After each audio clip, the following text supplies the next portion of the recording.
Grammar. Where does it come from? Grimoire. That's a book of magic spells.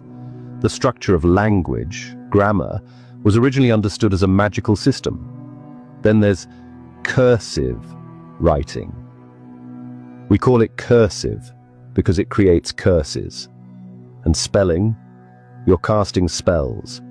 This isn't hidden. It's right there in plain sight. They just trained you to laugh it off as coincidence. But here's where it gets disturbing. In 1946, something vanished from American schools. Not prayer, not paddling. Etymology, the study of where words come from and what they actually mean. And the moment they removed it, you lost the ability to see the trap.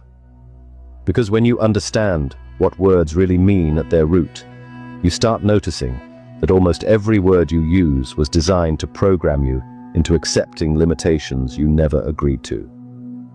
Let me prove it to you right now. There's a reason they stopped teaching etymology in 1946. Before that, every kid learned to decode words, to understand the hidden programs inside language. Then it stopped. Everywhere. All at once. They replaced it with memorization and standardized tests. Why? Because if you knew that understand literally means to stand under, to submit, you might stop saying I understand in every agreement. If you knew government breaks genes to govern, meaning control, and ment, meaning mind, you might start questioning authority differently. They gave you a corrupted vocabulary and told you words don't matter. But words are spells, and they've been casting them over you your entire life. Listen, I know how that sounds. I know you're probably thinking, okay, this is going to be some weird metaphor thing. But stay with me, because what I'm about to show you isn't a metaphor at all. It's physics. It's biology. And they've systematically hidden it from you because once you understand that your words aren't describing reality, they're creating it, you become ungovernable.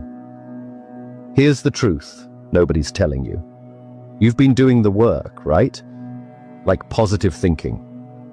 This means you're not lazy, and you're definitely not missing some secret ingredient. But here's what's happening.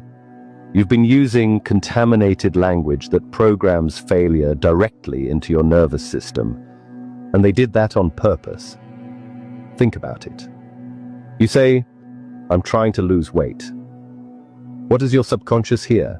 Trying, attempting, but not succeeding. It means effort without result. You say, I want to be successful.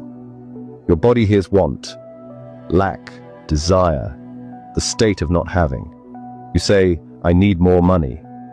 Your cells receive need, scarcity, desperation, emergency mode.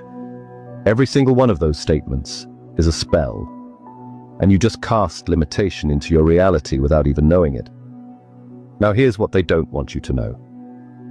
The elite study etymology like their lives depend on it. They teach their children Latin, Greek, Sanskrit, Hebrew, these ancient languages that are basically frequency codes.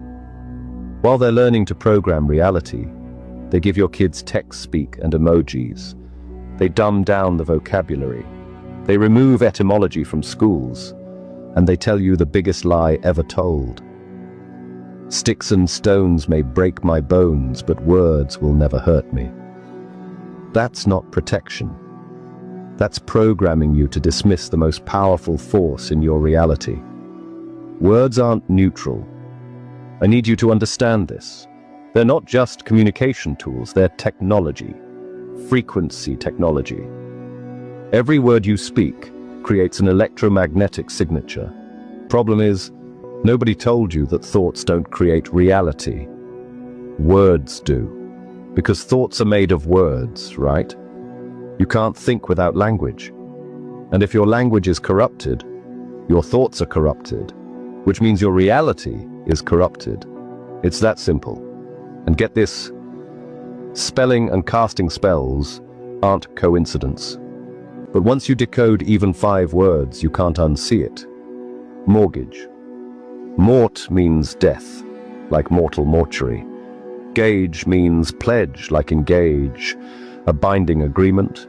Mortgage equals death pledge. You're signing a death pledge, and they call it that right to your face. Pharmacy comes from pharmakia, sorcery, witchcraft. Government equals govern, control, plus meant mind, mind control. They're telling you exactly what they're doing, and you're agreeing because nobody taught you to read the code. So here's what changes once you understand this. Once you get that language is literal reality programming technology, you gain complete linguistic sovereignty. You stop speaking unconsciously. You stop signing invisible contracts. You stop casting limitation spells over your own life. You reclaim the creative power they've deliberately hidden from you. This isn't about positive thinking. Positive thinking is surface level. It's like putting a band-aid on a bullet wound. This is about understanding that you are a frequency generator broadcasting electromagnetic signatures every second. And language is how you tune that frequency. Some people manifest easily, and listen, it's not because they're more spiritual or more blessed. They just understand that every sentence is a contract with the universe, and the universe always says yes. Why decode language when you can just memorize what they tell you it means, right? Just trust us. This word means this. Don't ask where it came from. Don't ask what the roots are. Just memorize it and move on. This was coordinated. After World War II, after they saw what propaganda could do, how language could move entire nations, how words could convince people to do unspeakable things, they systematically removed linguistic literacy from education. Edward Bernays. You gotta know this name. Nephew of Sigmund Freud. Literally wrote the book on propaganda, public relations, he called it. He understood that controlling language controls populations. And his whole philosophy was this: a population that decodes language is dangerous. A population that understands etymology asks too many questions. They see through the manipulation. They recognize the spells being